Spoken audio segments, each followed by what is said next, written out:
the whole definition of child welfare and what child welfare is intended to do for children and by extension their families has changed immeasurably in just the 10 years I've been at the Home for Little Wanderers.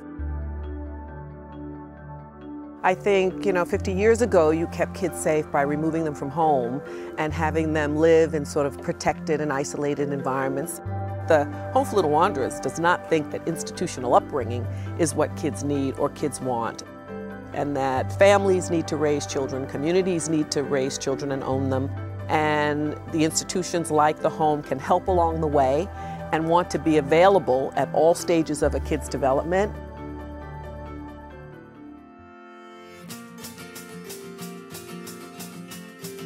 So starting with kids are very, very young, 0 to 6, we have a program called our Preschool Outreach Program. And we have clinicians that are actually embedded in Head Start programs in the Boston Public Schools who are able to work with teachers who identify kids that they suspect might have some needs.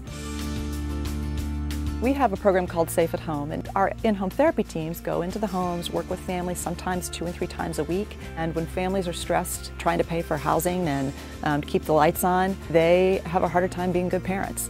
And so we want to work with families to help train and give them the support and the education that they need to be better parents.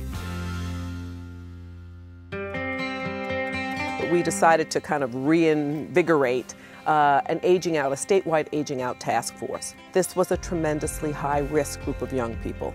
They were at risk of homelessness, which is a major challenge for the population. They were pregnant and parenting prematurely. They were getting in trouble with the law. So we started to pay some real attention to what this population needed. So many of our kids have been exposed to domestic violence, to trauma, to violence in the community, and we see that they have an impact that impacts their learning. You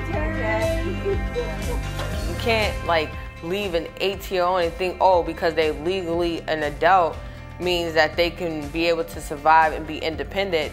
You have to learn those skills. You have to have someone who can coach you those, and that's what Yarn did for me. Yarn helped me still keep up with my grades.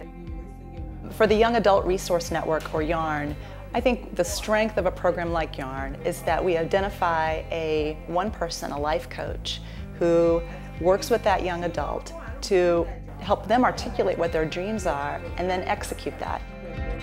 We were very much aware at the time that some 600 to 700 kids age out, meaning they turn 18 and they are no longer eligible for the kind of residential care we provide, the family of one.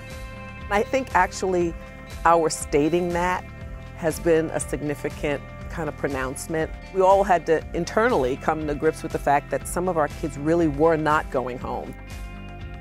In our Roxbury Village program, it's a program that's focused on housing. It's an incredible program that offers housing and a life coach similar to what YARN offers.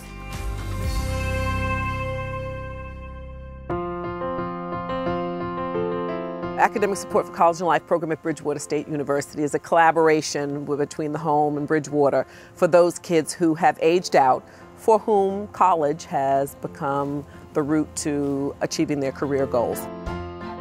But still, this young group come with all the same challenges that have been discussed about kids aging out generally.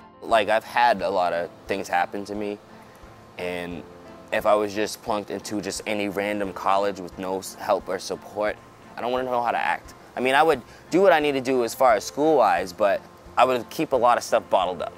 The kids need academic support and some remediation when they get onto the campus.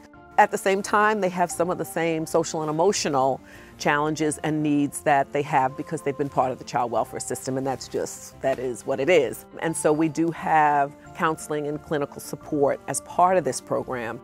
They're like life coaches, basically.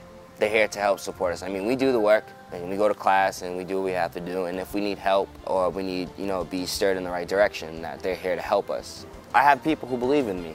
I have a lot of people who believe in me. Building the Longview Farm campus here in Walpole. We had a program here. It did good work. It served, young men and had been for over 50 years when it was a working farm. We decided we needed to bring a younger population of kids here.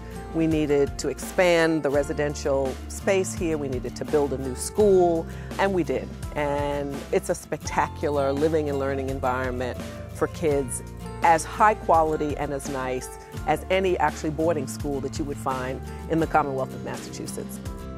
And we did that through the largesse and generosity of thousands of people. I'm extremely, extremely proud of that effort. The last 50 years, we've been a very high quality, well-known and well-respected organization providing behavioral and mental health services to kids and families. And that's what we're known for, and our stakeholders depend on us for that, but it isn't sufficient. We also want to be sure that kids have the interpersonal and vocational skills to get a job and to succeed professionally.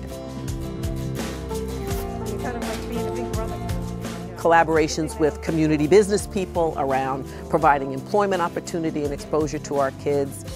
The vision going forward is to make sure that every child has a caring adult in their life. That caring adult can be their parent, it could be another member of their family, it could be a friend, it could be a mentor. But we want to make sure when a kid leaves us, you know, we all can at least articulate who is the caring adult in this kid's life that they are going to be able to depend on. The world is hard, it's really hard. But with the support of, you know, the Home of Little Wanderers, they'll help you, they'll push you towards your goal. And if you have a dream, then you'll be able to achieve it.